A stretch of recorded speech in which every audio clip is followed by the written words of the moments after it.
My name is Lucas Bennett, and the hardest part of my divorce wasn't signing the papers or moving out of the house. It was losing my parents. The moment my marriage officially ended, they decided I no longer fit into the future they had imagined. They didn't yell or argue. They simply stopped calling. Messages went unanswered. Invitations disappeared. It was as if my divorce erased me from their lives. I tried to understand their perspective.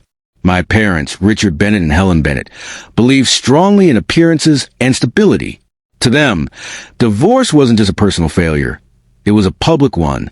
When I asked why they were distancing themselves, my father said they needed space, and my mother said they were disappointed.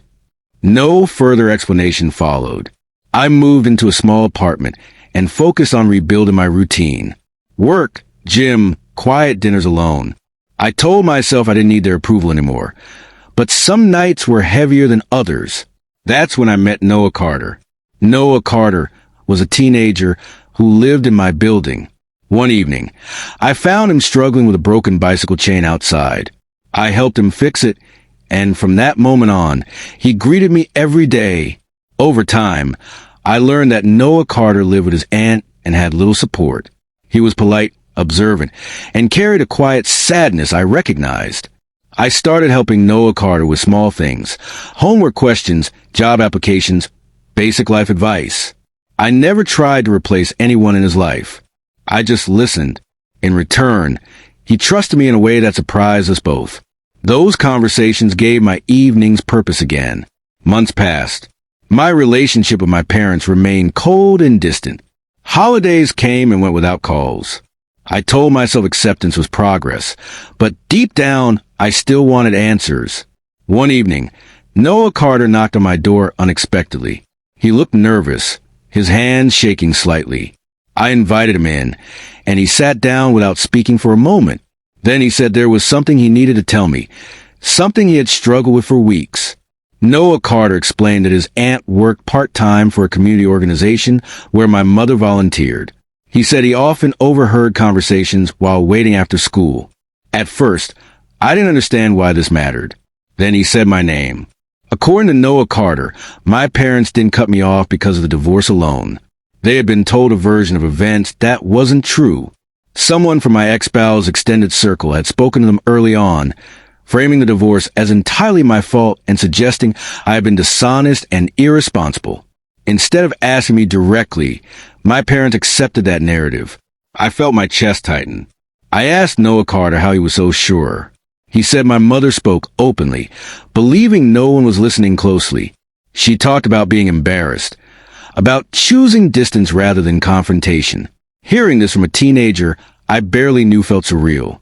What shocked me most wasn't the misinformation. It was the choice my parents made not to verify it. They didn't ask for my side. They didn't seek clarity. They chose silence. Noah Carter apologized, as if he had done something wrong by telling me. I thanked him instead.